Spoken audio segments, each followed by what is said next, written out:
Good evening, everyone. We're going to go ahead and get started with programming here in about 2 minutes. So if you can find a seat, we have about 2 minutes, and then we'll officially start with programming tonight. Thank you. Thank you for attending.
All right, we're going to go ahead and get started as everyone's settling in for the night.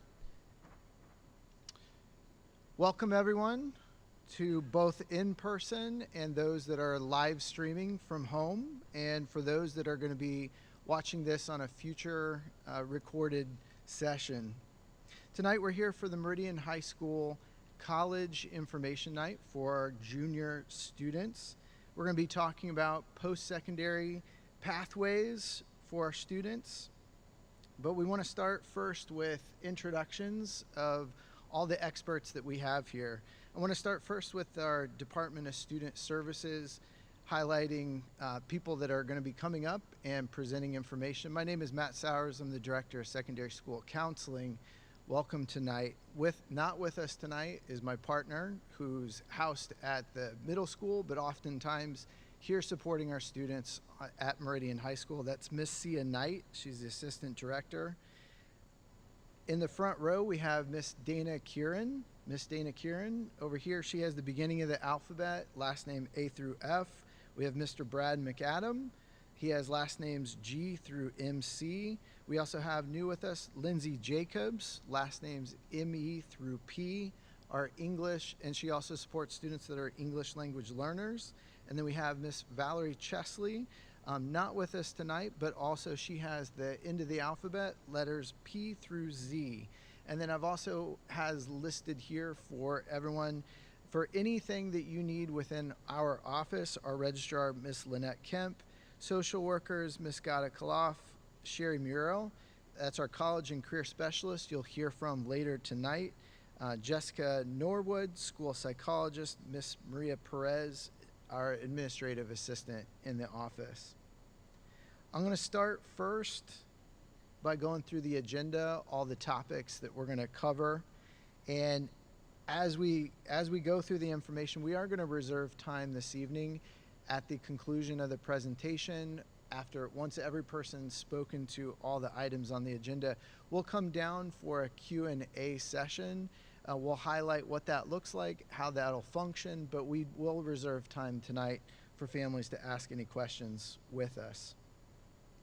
So the very first thing that we're going to talk about here in a moment is going to be about the transition services for students that have an IEP or special education, and pathways for those students post-secondary planning. We're also going to talk about the application process, and we also have with us an admissions officer from Gettysburg College, and Miss Maddie Wonder, thank you for being with us tonight and sharing your wealth of information and resources. Members of our counseling team are also going to be talking about the application process and very specific items and resources within our college and career specialist department. And then again, as I mentioned before, then we'll go into talking about Q&As and information that you have. Again, this is going to be recorded and for families to be able to consume at a later time. So the first thing that I want to reference for families is Liz McCarthy. Liz McCarthy, she's one of our transition coordinators. We work with her often. She's a school leader. She supports students, as I mentioned before, with IEPs, individual education plans, planning for post-secondary schools and opportunities beyond high school. She helps strengthen students' self-advocacy skills, learning how to obtain accommodations that they're receiving while here on the secondary campus beyond high school setting. Ms. McCarthy works with Ms. Muriel in a collaboration process, helping students plan for very specific educational outcomes that are student-driven. They both support students identify and develop potential career and college plans, and also help students connect with college resources pre and post through the application process. Up next, you're going to hear from Mr. Brad McAdam, and he's going to talk about learning about colleges and universities. Mr. McAdam. Thank you. Hello. Thanks for being here tonight. We recognize that for many of you, you're at different points in this process, and it's very natural because some of you have already put a lot of thought into what you're going to be doing once you leave Meridian. Some of you are sort of just beginning that process, just beginning to start thinking about it. One thing I would say is that there's no and with that in mind, there's no sort of set timeline that we could lay out because people are at different places, and students will end up applying at different points throughout their senior year. Some students, and we're going to get into this in a moment, will maybe apply early action or early decision. Other students will wait, and that's fine. I never want a student to think that, like, just because one of their best friend has already done this, and this, they're somehow way behind in this process. this is a personal sort of journey, I guess, and so it's up to the student and the families to kind of, and we're here to help, of course, navigate that. But it's step by step for each student, and it's not like you have to be doing this by this date and stuff like that. We will be talking about some deadlines, but it's more our internal deadlines. But I just want you to know, relax, because if it's okay if this is the first moment you've thought about college at all. I doubt it because you go to Meridian High School. But if this is the first moment that you've thought about it all, it's okay. So we're all gonna get through this. And if you are a parent of us and this is your first time having a child go through this process, you can relax too. It's okay. We're here to help you. We know a lot about this. Miss Morell knows a lot. She's very knowledgeable and an awesome resource for us. So we're so happy to have her here. But know that you don't have to do this alone. Students and parents, it's going to be okay. All right. With that in mind, this is a time for juniors that I think could be a lot of sort of reflection should be going on, thinking about what do I want to do when I leave Meridian. We know just because if you look at the numbers, most of our students do go on to a 4- or 2-year college. And so that's why we're having this evening, because that's what most of our students plan to do. But beyond that, when you think about college, what sort of major might you think about that you're going to study when you get there? Have you thought about a career beyond college and what's going to lead to that? Have you thought about how far from home you're comfortable being? Have you thought about the size of the school that you may want to attend? Have you thought about, do you want to go to a school with really big athletic program? Do you want to be on an urban campus? Do you want to be in a suburban campus? Do you want to be someplace more rural? These are all things that should be kind of going through your mind right now as you start to think about what's important to me for where I want to be beyond here. And some of the things that we're talked about in here. So every student in our school has access to Naviance. Naviance is a platform that we use on our end to process college applications for stuff that we send to schools. But for students, it's a great resource for the college search process. So there's something called Supermatch in Naviance where students can, using their GPA that's in there, but also factors that they can indicate, like all the things I just talked about, size, place, majors, all these things. It can help them kind of whittle down a list of schools that might be interesting to them. There's other search engines that exist that we list on our college and career website. There's also some listed in Naviance that students can access. So that, in this day and age, of course, there's mountains of information that are available online. We think Naviance is a great tool for students, and we hope that they use it for that search. In addition to that, when you think about online, virtual tours on college websites are very helpful. If you can't make it to a school, doing those virtual tours can be great, and you can get, of course, tons of information on college websites. Thinking about other information that you can and hopefully will be accessing. College fairs, there's many in the region. Sherry posts in her newsletter all the time different events that are coming up. So please, if you don't read that newsletter, please do. She sends it out weekly. Also, in the fall, we have tons of schools.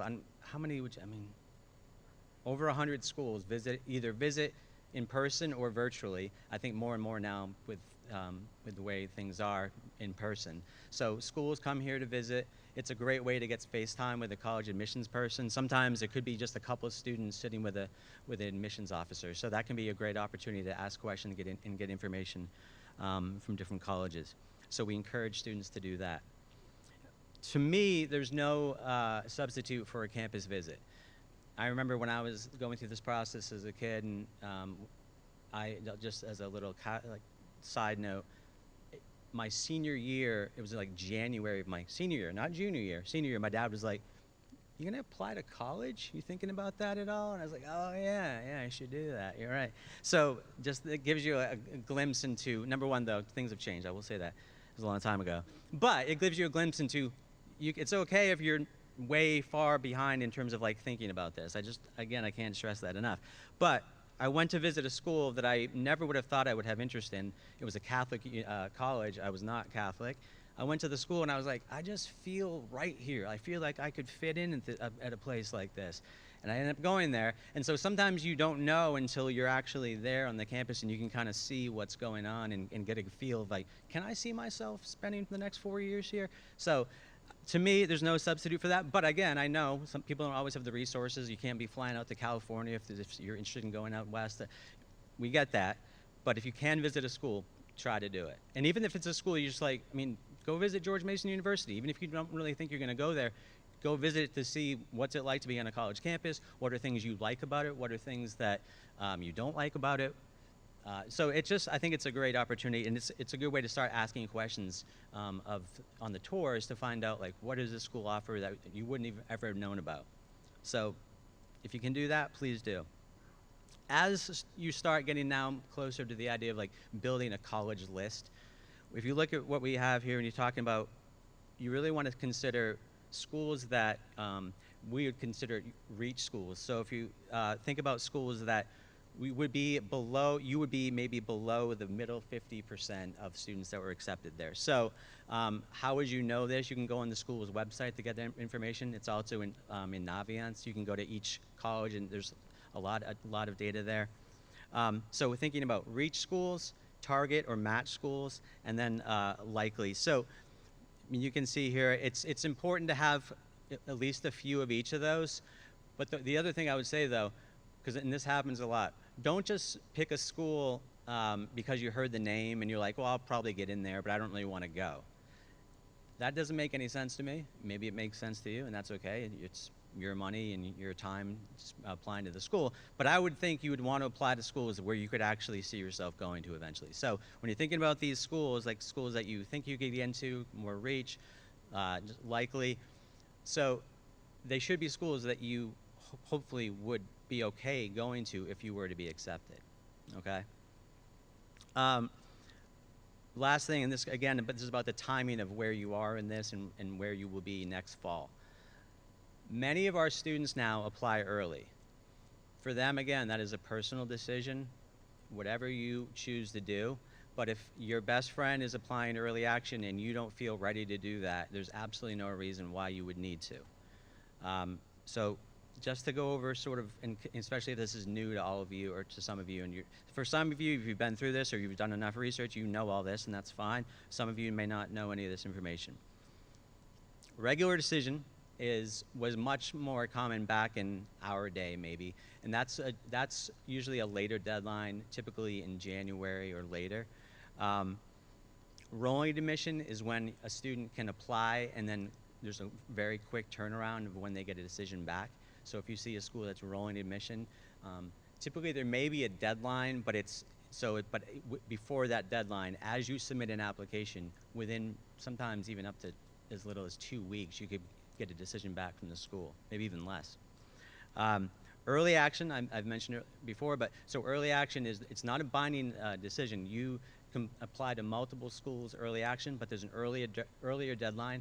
Oftentimes, November 1 is a typical early action deadline, and students can, so the benefit is you're applying earlier, so you're going to hear back from that school earlier, and so sometime, usually December or January, UVA's early action decisions have not come back yet, so I think even it pushes into February sometimes, but they're going to find out earlier than if you applied regular decisions. So that's comforting, I think, to some students, and I think that's why so many do it now. Early decision is a binding agreement. The benefit to the school is that if you apply early decision, they know you're going there because you've made an agreement with them. Yes, I want to go to your school, and I understand that if I get in, I'm going.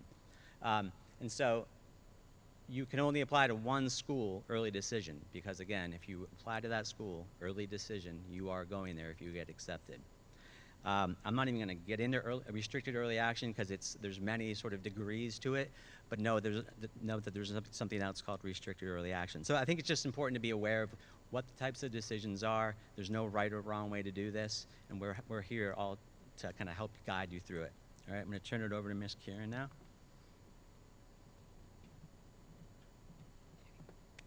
Hi guys.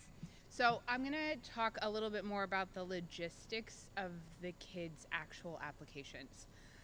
Keyword on the kids' applications, they really should be leading the charge on keeping all of this organized.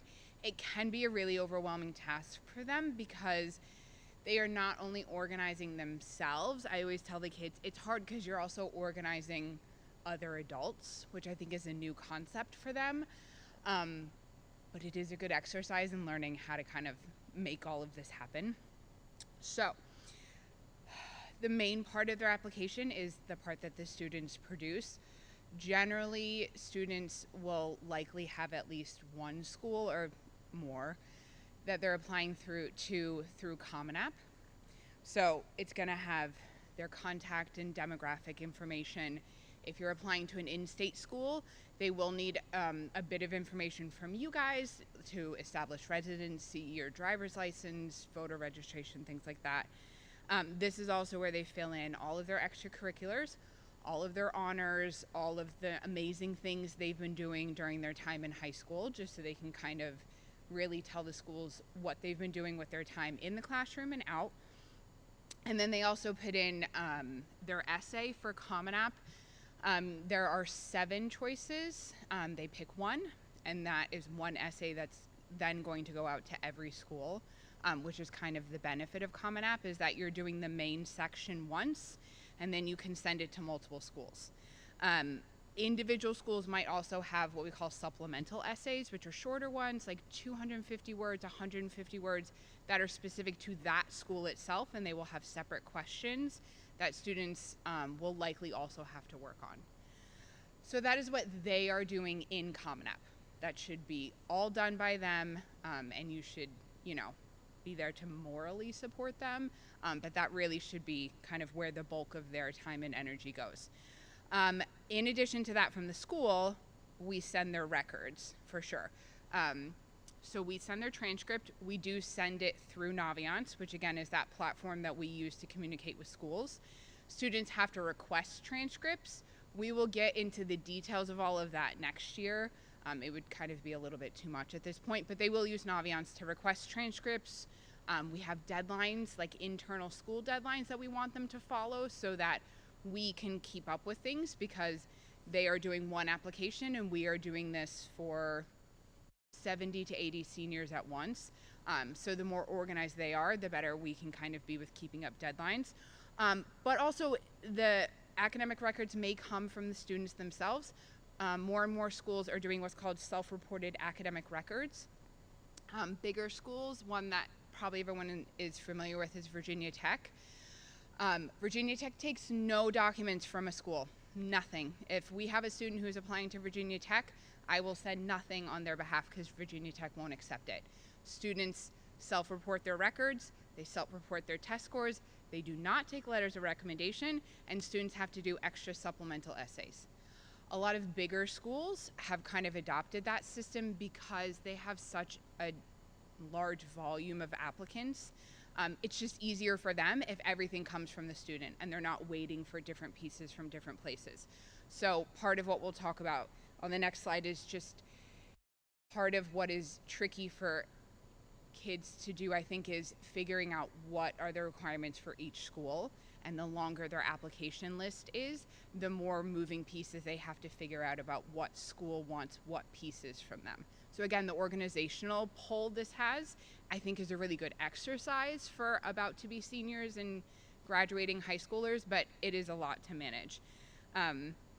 Recommendation letters, if schools require them or if they accept them. That's a big if, and again, we really want students to take the initiative to figure that out, and it might be a different answer for every school they apply to. It's on all the schools' websites, and part of doing the research is figuring out what exactly do I need to do to apply to this school specifically. I wish it were easy and everyone had the same answer, but they don't, and they all have reasons for wanting different pieces of information.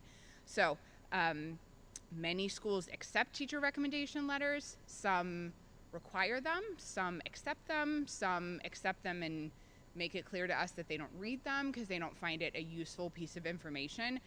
What we recommend for kids, and this is probably the most important piece for juniors to walk away with before the school year is over, and we will push into their classrooms and give this message to them again.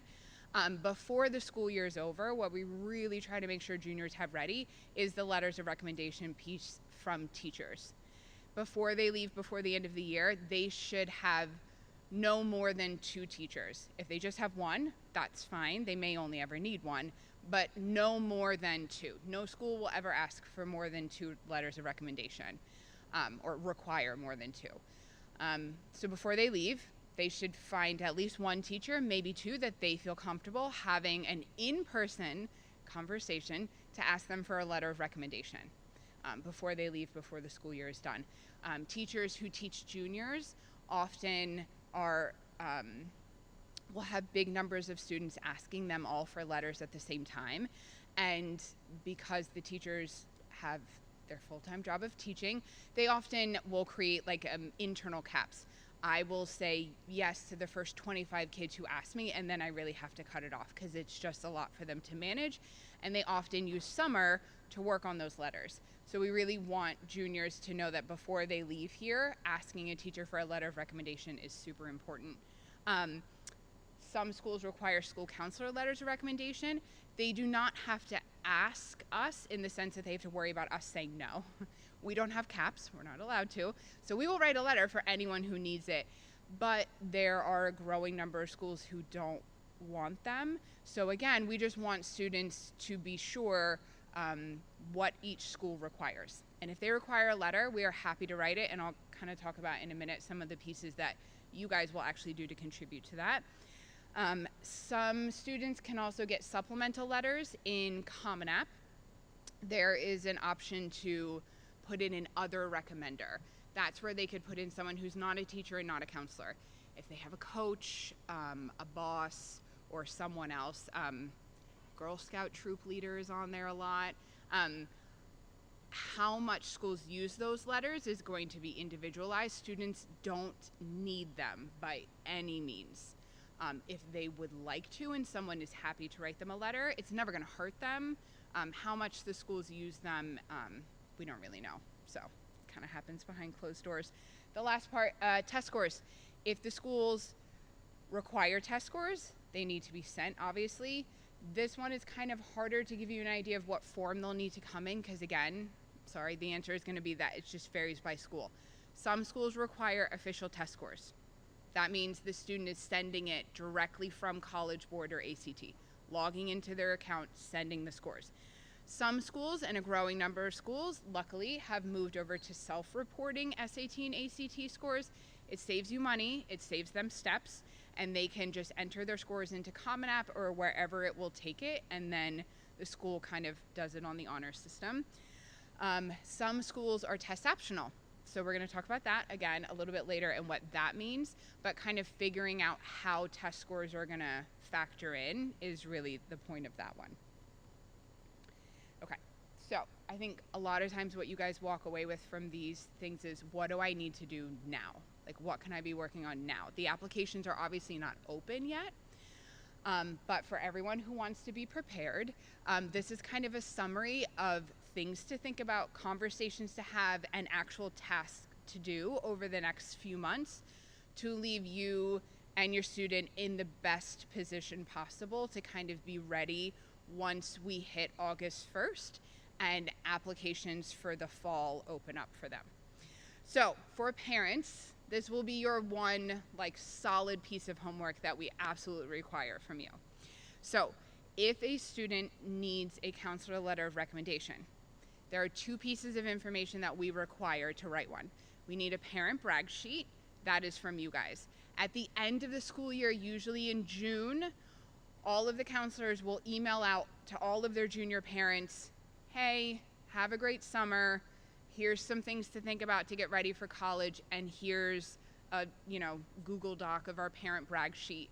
And you fill it out, you email it directly to us whenever you're ready. It doesn't have to be to us immediately, but again, you guys are busy too, so we like to give you the full summer to think about things and work on them. It can be, I think it can be a really great task for parents to do because you get to reflect on how amazing your kiddos are, but it can be, I think, daunting to just ask us, when we ask you to say, tell us all the reasons your kid is great, because there's probably a lot that you can think of. So we like to give you time to work on it, but that will be the one piece that we require from you guys to really incorporate that in our letters of recommendation. Those don't go to teachers. They do not get put on Naviance. They do not get sent to colleges. They just go to us, and we use them. to kind of supplement our letters and give an admissions officer a full picture of who your kiddos are. The students will also do their own type of brag sheet. They will do a senior worksheet in Naviance, and those are the two pieces that the counselors put together to work on their letter, because our letter is supposed to be a little more holistic. Conversations, financial conversations, and maybe sometimes like first conversations. Your kids are entering adulthood, and this is the first joint large financial decision you kind of have to make with them. So these conversations are important, because when kids come to us and we're trying to help them build lists, one of the first things we will ask, to be realistic and respectful and aware of what college is have you had a conversation with your parents about finances in college? Who is paying for it? How much are they paying? Are they willing to pay for a private school, a public school? Do you have to look for scholarships? So those are all conversations that, for us to help your students and for your students to have realistic expectations when they're creating their lists, kind of need to happen sooner rather than later. Because it can be heartbreaking to watch kids apply to schools that are just not an option, especially if they get in later, because the conversations weren't had ahead of time. So public schools, private schools, luckily we're in Virginia and there's a ton of really amazing public schools. But there's also private schools that give financial aid and grants and things like that. So those should all be part of the conversation. Will your student have to take out loans? Will that be a part of the conversation? Could they apply for work study? Do they know what work study is? And how much would you need your student to contribute? How much are you going to be able to contribute? Those are all, private family conversations, but the more your students come equipped with, the better we can help them kind of navigate that process. The other thing is kind of the list that Mr. McAdam was talking about. These are all of the things that, besides just picking colleges that they think they want to go to, are really important things that sometimes they don't get to consider enough. But you can kind of help frame those conversations of geography. Do they want a rural campus? Do they want a suburban campus? Do they want an urban campus? How big of a school do they want to go to? We're a fairly small high school. Do they like that environment, or do they just want to blow it out and go big to Penn State and just be surrounded by 40,000 people? The logistics of job placement rates for the majors they're thinking about going into, what is the likelihood that they can find a job and be employable afterwards, which should be super important to the parents, because then they leave your house sooner and don't come back. Well, come back, but maybe with a job. What kind of majors are offered? You don't want to end up going to a school that really doesn't include the major and can't really prepare you for what you want to do. Class size, campus climate, what support services are there. With students with IEPs and 504s, that's a big topic to consider if you feel like your student is going to need more support as they make the transition into college, which can be a huge one. What type of support services are on the campus? So those are all kind of things that is helpful from the adult end for you to kind of help your students start to think about, because it might not be something that they really know how to go thinking about. And again, the more on-campus visits you can do, the more helpful it is. Even, like Mr. McAdam said, even if you don't want to go there, VCU is really close, and even if your student doesn't want to go to that specific school, it's a great example of what a more urban campus feels like. Maybe they go there and they have a really strong reaction, one way or the other, and then it just gives you more information to work with, even if that's not the school for you. The other side of this is things that students will need to be doing and can be doing. Not all of these are required, but they're options. SATs and ACTs, juniors are starting to think about those, taking them in the spring, the summer, the fall. I know there can be a lot of stress around standardized testing, but I would also encourage you guys to look into test. If you feel like your student struggles with standardized testing and it is a huge source of anxiety and maybe doesn't end up reflecting what they're really capable of, looking for test optional or test blind schools can be a really good investment to kind of get rid of a source of anxiety that might loom over things. They should be Googling and researching and Naviancing and college boarding, all sorts of lists of schools that they want to go to. They're on laptops and phones literally all the time, so they can make it useful. And part of that will be figuring out all of those little things that they need to know about a school. I've seen a lot of spreadsheets that I think are really helpful if that's how your kiddo organizes things, of here's the deadlines, do they need a recommendation letter, what kind of test scores do they need. It is a lot to keep track of and a lot of moving pieces, so the more they can be involved with organizing that in whatever way works for them, I think it's going to work out better for everyone. Again, we talked about asking for letters of recommendation. Applications don't open until August 1st, so they will not be able to put in anything into Naviance now, but it's more just about kind of getting a verbal commitment from a teacher. So then you can maybe say, great, thanks, I'll follow back up with you in the fall once I know what deadlines I have. So just kind of securing those with teachers, meeting with Ms. Morrell to discuss your post-high school plans. She is an amazing resource, and she literally knows everything. I vouch for that. She knows everything. So if you have a question and we don't happen to know it, she should be the place that you're going to find that information. Starting to work on your college essay, it's going to have a lot of drafts, hopefully, and a lot of iterations. So the earlier you can start that, the better. I believe in English classes, they sometimes do that. Mr. McAdam? Yeah, I think so. I think maybe in the SL classes, at one point they did, I believe they do if they have time, where they'll give you guys a prompt where students pick one of the 7 Common App prompts. So it's at least like a starting block that they can go from. We also have the writing lab that students can bring their written pieces to if they want someone to look over it. Getting lists together of all your extracurriculars. Students do a lot and sometimes they forget. So if they can just start kind of like typing up a resume to kind of remember dates and how long did I do this for and what jobs did I have when, what sports teams did I play on during what years, and kind of having that ready for their purposes will make their applications go faster.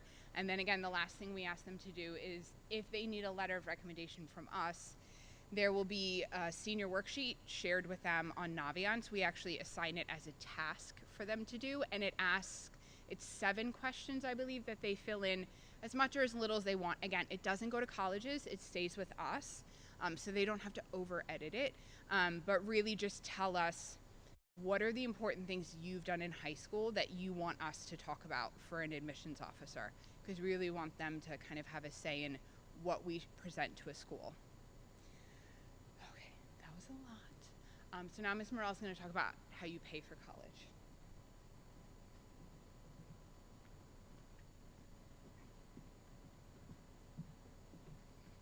Indeed, that was a lot. Does anyone need to catch their breath?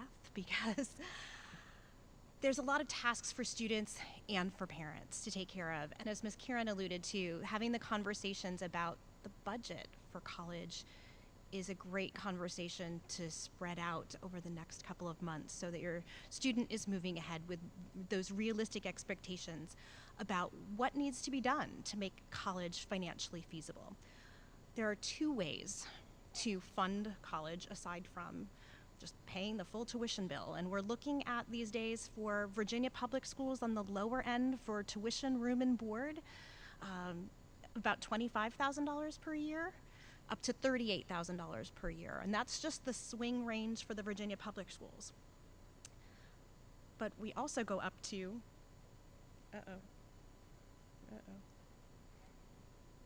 Oh, I'm good, but why aren't we here? I'm good here. Where did we lose power? Pause, I guess. Do you know? Pause, pardon me.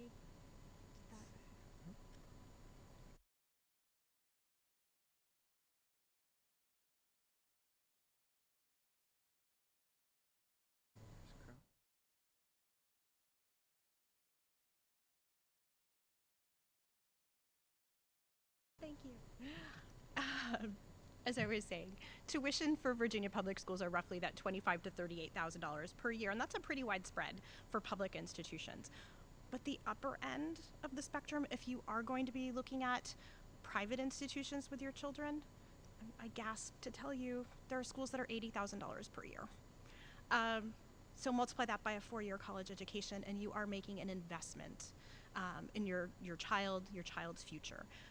And not everyone has those financial means to just write the check in full, whether it be the lower in-state tuition prices or those higher private school prices. So need-based financial aid and scholarship opportunities are the way that students and families can put together the resources to make college feasible for their students.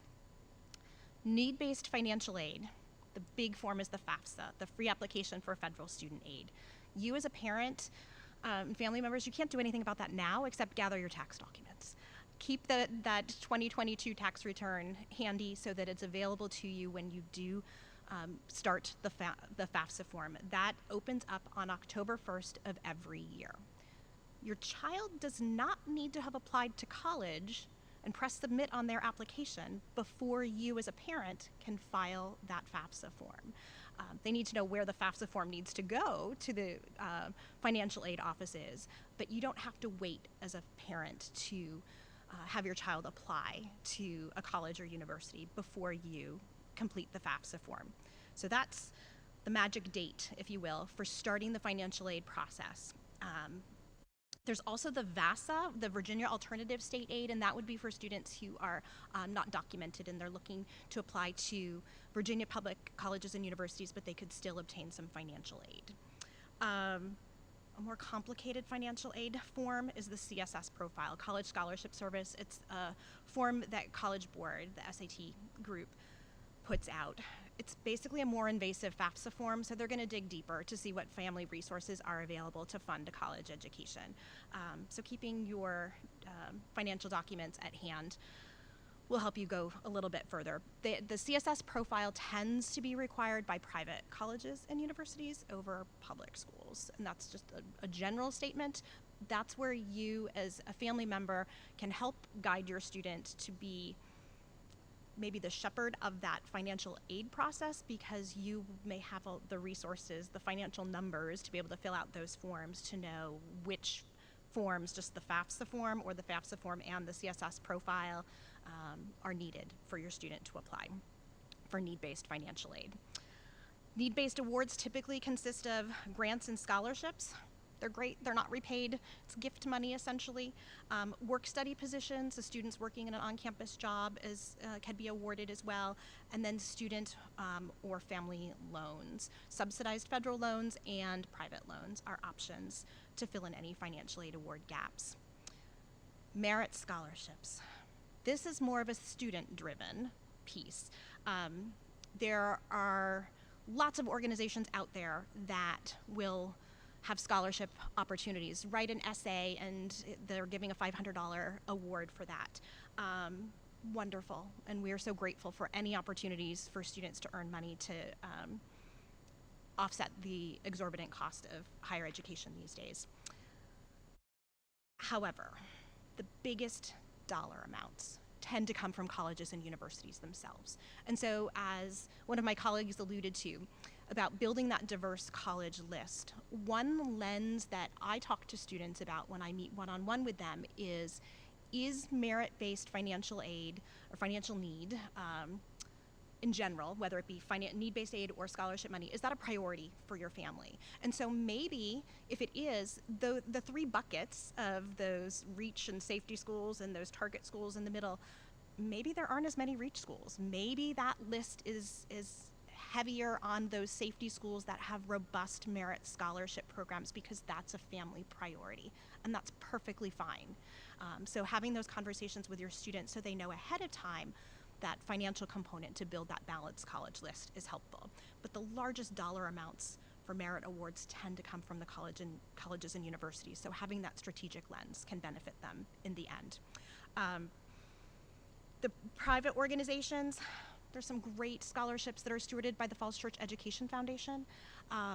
Most of them are available starting in, I just launched them actually last week for our seniors, so February of senior year, with applications due in mid-March generally.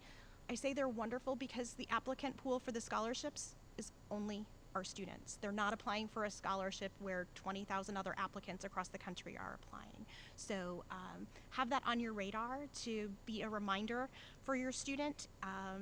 If your student is applying for regular decision with those January deadlines, hopefully starting scholarships for the Education Foundation Awards in February kind of keeps them moving on that trajectory for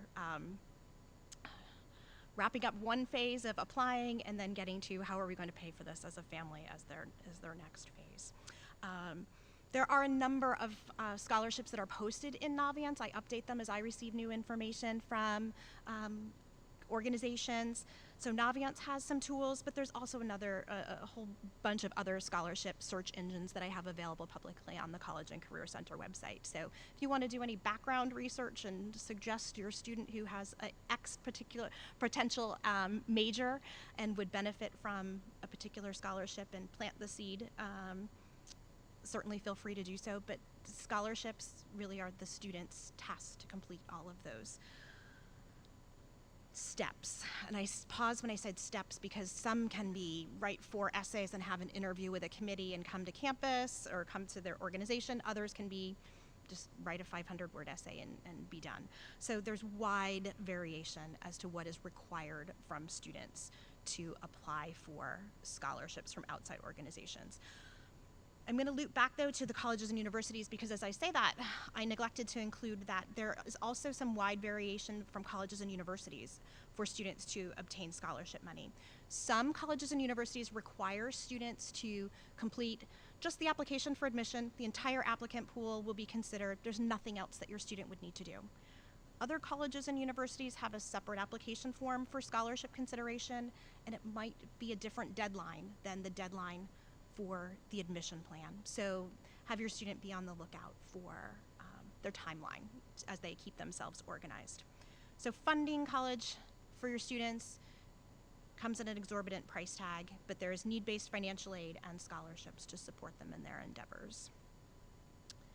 So we are very fortunate to have a guest who can speak from the college admission side. That we all have worked with colleges and universities for a number of years. I've worn the hat of being a college admission officer formerly myself, but having the benefit of Maddie Wonder here, who is an admission officer from Gettysburg College, who's currently in the thick of that reading process, and they just released their early action decisions today, so she's getting all good kinds of good news from her students to find out if they are admitted or not, and sadly she has to bear the sad news to some students as well, but she is a tremendous resource to us, and we are very grateful that she is here.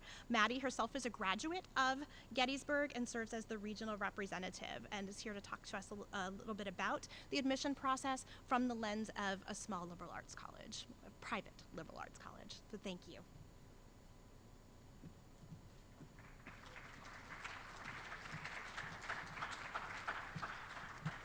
Hey everyone, how are we feeling? Okay, verbals, I like it.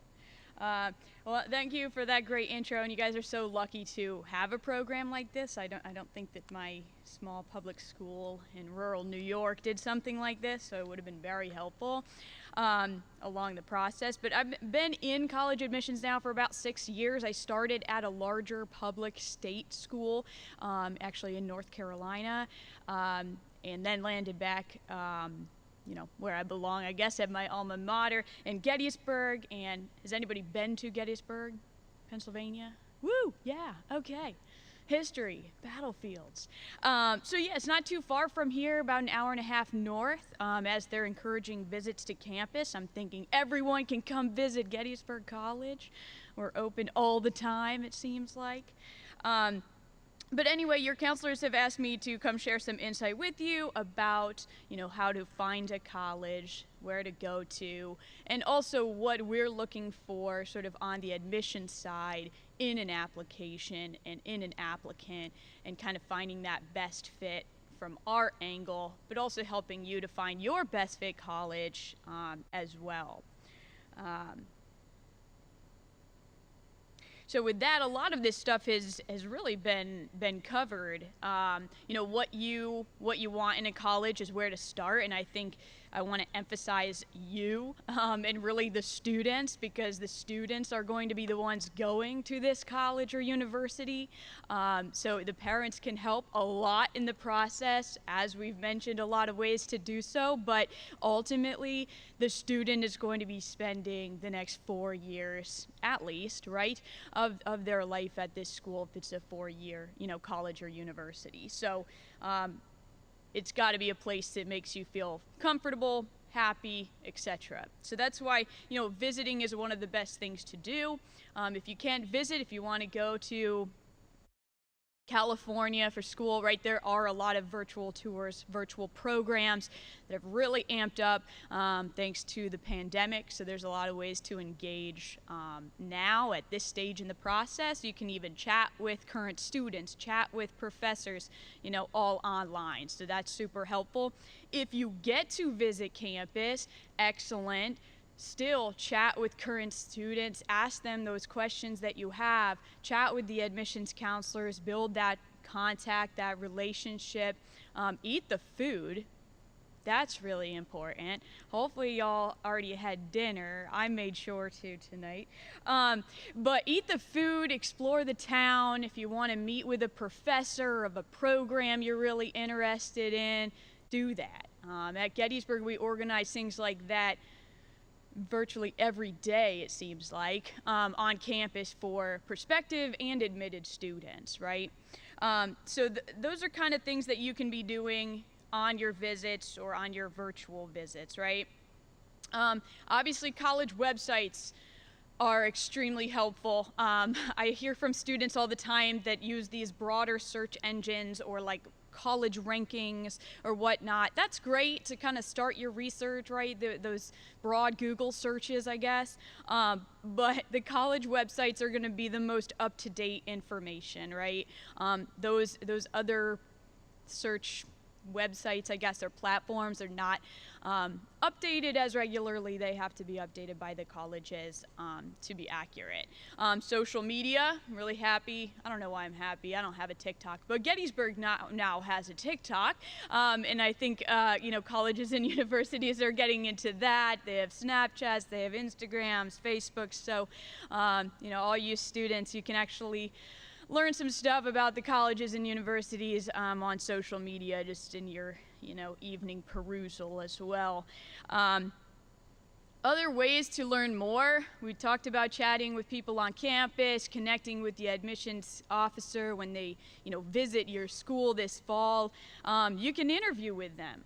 Actually, I interviewed a student right here at your school in the fall because he was the only one that showed up to my visit. So I said, hey, you're a senior, let's interview. And I didn't put that kind of pressure on him, but we had a lovely conversation.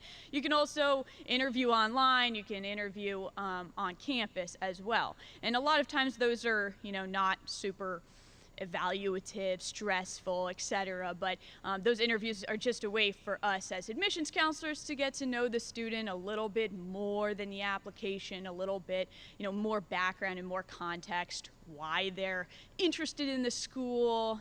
Did mom or dad sign them up for the interview? Can we tell? No. But those interviews are available as well, and then college fairs is another way. All right, let me get to some of the good stuff here. What's important about your college application? And of course, yes, this is coming from the lens of a liberal arts institution. Gettysburg is about 2,600 students. We're a majority out of state. We actually have a couple hundred international students on campus now. So our students come from about 40 different states in the U.S. and 40 different countries as well. But these are the things that are kind of most important to us in an application. We are a test optional school, so for us it's the grades, the GPA grades, same thing, and also the rigor. of your courses, right? So APs, IBs, dual enrollment classes, honors classes, whatever is offered to you, we want to see some rigor, some challenge, and that you're succeeding in those. So we look for mostly A's and B's throughout high school, and that you're taking some of those challenging courses. We don't look at a GPA unweighted, weighted. We don't recalculate. That number doesn't matter so much to us, but if you are applying to a larger school, they don't have time to look at 40,000 applications and go into ninth grade, 10th grade, you know, all these courses and subjects and everything. So they do take that GPA and maybe the test scores a little more seriously. With us, we like to look at all the grades, the grade trends, etc. So those two are the top most important things. If you do have test scores, great. Here's my recommendation with test scores. Try both. Take the ACT, take the SAT, even if it gives you anxiety, right? Not everybody's gonna have test prep and stuff, and that's fine, right? So take both. They are different. The ACT is a little more science-based, not so much with the SAT, so you may surprise yourself with one over the other. When it comes to submitting test scores or not, my advice is to look at the college or university website, obviously see if they need test scores, require test scores or not, but what is the averages, right? And if your test score is about average or higher than average, then you can feel good about submitting those. If not, maybe you apply test optional, and maybe your grades in the courses that you've taken is a better representation of sort of you as a student, right? And that is the case with a lot of folks. The other components here, the personal statement or college essay. Oh my goodness, there is so much sweat that goes into this. I do essay workshops a lot, like every year, multiple essay workshops with students. This is only one piece of the application, okay? And it is definitely not the most important thing. But we can tell if you wrote it really quick. We can tell if no one has proofread it. We can learn some pretty serious things about you. So the point of the essay is for us to learn about you. That's it. So I feel like I remember more of the bad essays than the good essays, right? And so that's kind of what you want to think about, okay? If nothing bad has happened to you in your life, that's okay. But you don't want to just write about grandma and how amazing she is because she's not coming to Gettysburg, you know? So just keep it mostly about you, okay? That's my recommendation there. Extracurricular activities and leadership. I say leadership because when you're listing all of your co-curricular activities, don't forget to highlight your leadership roles. If you are the Eagle Scout or have a Gold Award, right? So many students can be really humble about that or leave those information pieces out, right? If you're a captain of a sports team. Also in the co-curricular and activities list, put volunteer work if you do volunteer work. Put the part-time job if you have a part-time job. Family responsibilities. If you're watching 3 kids at home for your, mom, dad, guardian, put that, because that's probably why you can't be in 10 other clubs, right? So we just want to know what you're doing outside of school, right? At Gettysburg, we're looking for students that are going to get out of their dorms and go to things on campus, take advantage of the residential experience, not just go to class and back to their room. So that piece is actually important to us. It will probably not be looked at by some of the larger institutions. Letters of recommendation, they hit home on a lot of this already. At Gettysburg, we require one from your counselor and also one from a teacher. This is another opportunity for you as a student to just give us some more insight about you. So really think about that teacher that you're going to ask, or 2 teachers I would recommend, having in your back pocket, 2 teachers who know you as a student in the classroom, but also maybe have some personal insight about you, can speak on your character and things like that as well, because your counselor may not, know you as well like that. And then just some of the other things here that me and us college admissions officers have to think about when we're reviewing your application, right? Demonstrated interest, if that's a new word to you, that means how interested are you in the college, and can we tell, right? So that school in California, right? If you apply there and you haven't done anything to interact with them, they're like, what? Are they really going to come here from Virginia? Like, what? But if you went to a virtual program of theirs, or if you visited their campus, then they might track that and then say, oh, okay, yeah, I'm more apt to admit them now because I think they're actually going to come.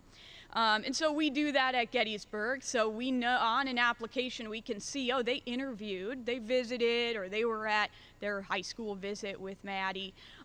So demonstrated interest, supplemental essays they talked about. Also, don't worry so much about those, right? There are some schools that have like 5 or 6 supplemental essays, and that's just because they receive so many applications that they are trying to figure out who is actually interested enough in the college. So we're going to close the gate slowly so that we know who's really interested, okay? So those could be a little bit overanalyzed. And then the last point is really just the institutional priorities, right? It could be a need-sensitive school that is need-aware through the process, meaning they know if you need financial aid or not. They could be trying to fill seats in a certain engineering program. Okay, so some of these things are a little bit out of your hands, right? So I just wanted to touch on that too. When we're reviewing an application, we're thinking about those. And I'll stop there. Happy to answer questions after the rest of the speakers are able to come up here.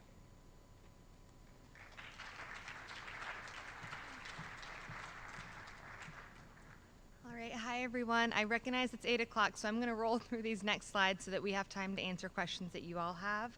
I wanted to highlight, so Ms. Murrell has worked so hard to put together like a calendar of upcoming events, all college career related. That calendar can be found on the Meridian website under the College and Career Center section, along with lots of helpful links and information. If you have not already seen it and gone through there, I really do encourage you to check it out when you have time. Next, so resources in Schoology. So aside from that calendar and what's on the website, there are some really incredible resources for students on Schoology as well. Your students have access to the Class of 2024 page, and on there they'll find information related to Naviance, Common App, gap years, financial aid, essays, and just lots of really great tools and resources there. So check that out. And just note too, we've thrown a lot of information at you tonight. We're also here for you. Reach out to us with questions you have. We're happy to help. There's links on the website as well for Ms. Murrell, for the counselors. Feel free to use those. So next slide. So there's an upcoming virtual program. So there will be lots of opportunities and events coming up here, but on Tuesday, March 14th at 7 p.m., the Higher Education Financial Aid Resources Group will be hosting a virtual presentation. So we'll have to come in person for that one, and they will talk about ways to lower your family's, your expected family contribution and just grants and scholarships. So on to questions. Again, there's a lot of information, so you'll hear more and more about this. Don't feel like you guys have to have it all figured out right now. We know a lot of students also have a lot on their plates right now, so I don't want this to become too overwhelming for anyone tonight. We're here to help support you guys through this process, and I'm going to invite our expert panel up so that we can answer some questions that you all have. Oh, perfect. And for those of you that aren't able to stick around, I just want to thank you so much for coming here with us tonight. We really appreciate it, and we look forward to supporting your family through this exciting process. So, how do I do this? Oh, okay. All right. Does anyone have questions? Yeah.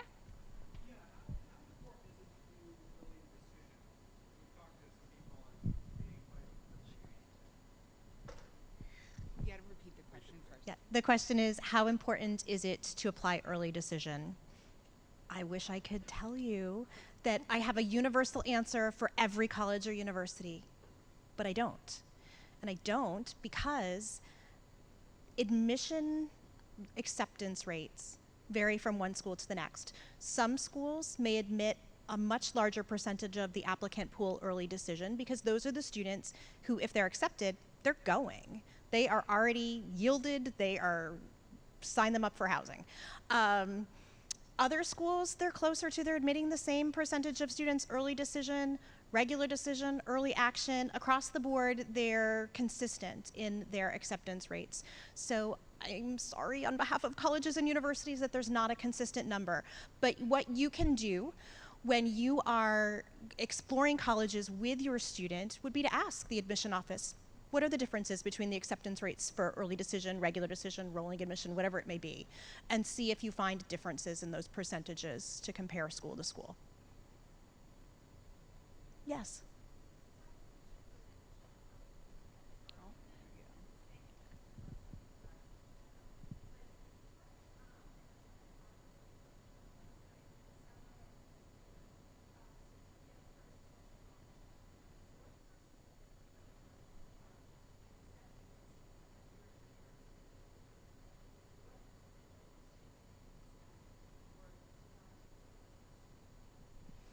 Yeah, so the past two, oh, sorry. Can you repeat the question?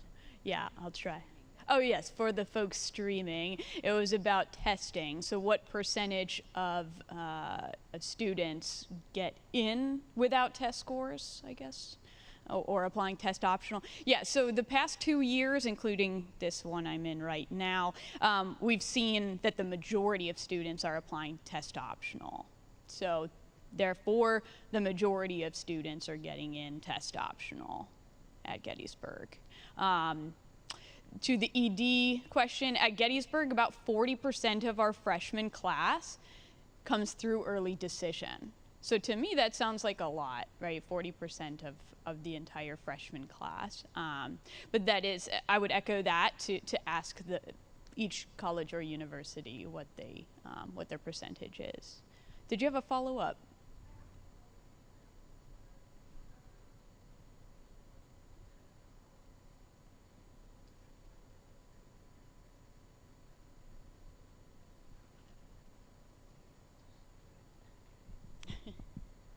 The question is focused on Virginia schools and test optional admission. For Virginia in particular, the majority of the schools in Virginia are test optional. In terms of percentages of students, that would be an individual question, percentage of students that applied test optional versus submitted test scores, and that's going to vary from a Mary Washington to a George Mason to a Hollins and across the board for the Virginia schools. It's a fair game question to ask admission offices and to see if they segment that out on their admission profile on their websites as you and your students are exploring schools. I will add, there are some situations where testing is required. Florida, for example, if your student wants to go to a Florida public school or Georgia public school, they have to have testing. It's required there. If they're looking at MIT brought back testing. So tune into what the requirements are for individual schools. The other piece about standardized testing that I'll add is that the admission office may be test optional to admit your student, but there may be some scholarship opportunities where a standardized test score is required to be considered. And sometimes it's a combination of standardized test score and GPA on a grid to determine what scholarship level your student may qualify for, but just be aware.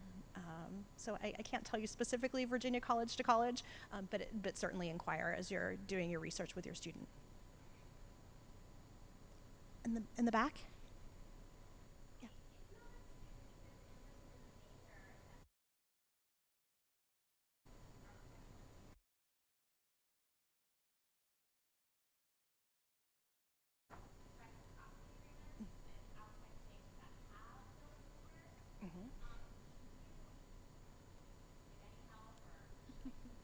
Absolutely. The question is in regards to tuition reciprocity for majors that are not offered at Virginia public institutions. The website to Google is Academic Common Market. And indeed, there are some majors that are not available at Virginia, but if it's the southern public institutions that if a major's not offered here and a student applies only for that major at another school, they may, and are admitted, they may qualify for in-state tuition.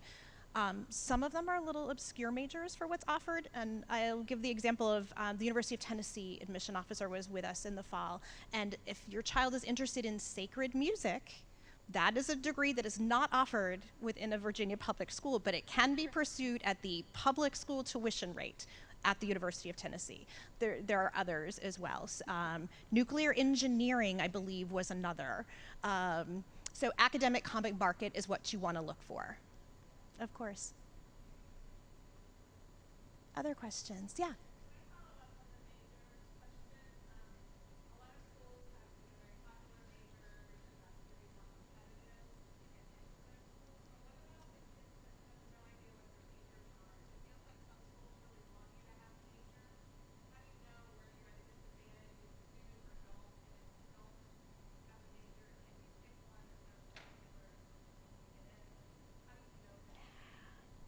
Do you want to field that, or I can? I mean, the example I would give is the bad one at Okay. Virginia Tech, but you can. Okay, the question is about students' majors in the college application process. There are a group of schools where students are admitted by major. So the major that they select on that application is what they're reviewed for. Other schools where they're applying, say, to the engineering school, they don't have to designate industrial engineering versus chemical versus mechanical, but they're being admitted to engineering in general with that flexibility after pursuing a first-year program. And then there are schools where put what you're interested in. You could be admitted to the institution, and you can be a theater major today and have your advisor sign off on the change of major to become an anthropology major, or you don't even have to declare a major until the spring semester of your sophomore year. So again, I have to keep telling you, it varies from school to school, and I feel guilty saying that, but that's the case. There is tremendous variability based upon the institution. The bad example, from what Ms. Kieran says, it always comes up in our conversations with students, so I want to be transparent. Virginia Tech is the school. We have a lot of students who apply. Virginia Tech admits students by major. Some schools, it's easy to change from one major to the next. Other schools, it's not so easy.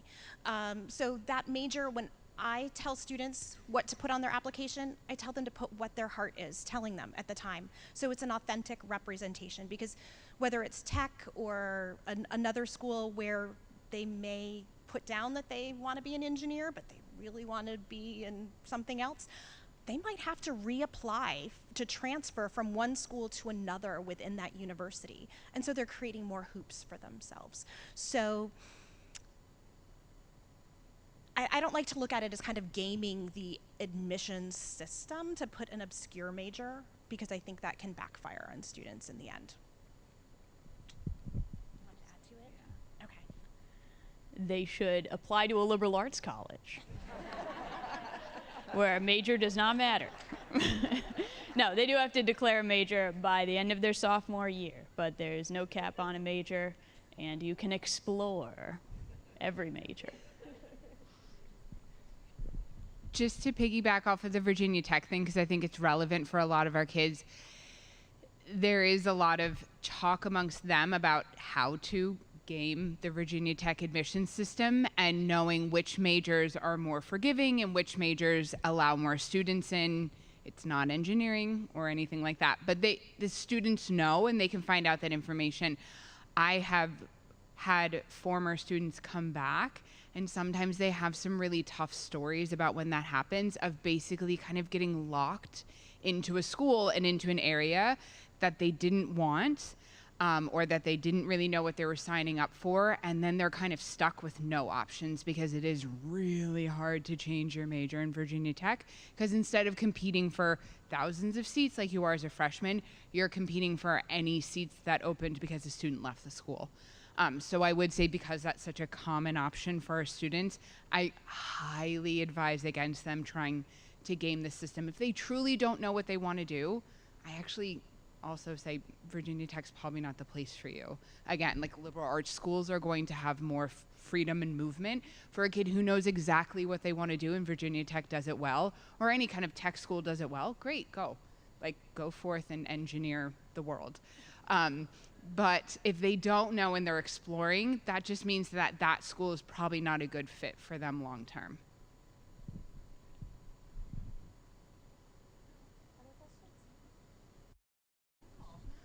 Okay, we're going to wrap it up. Thanks, guys. Thanks for coming. Everyone have a good night.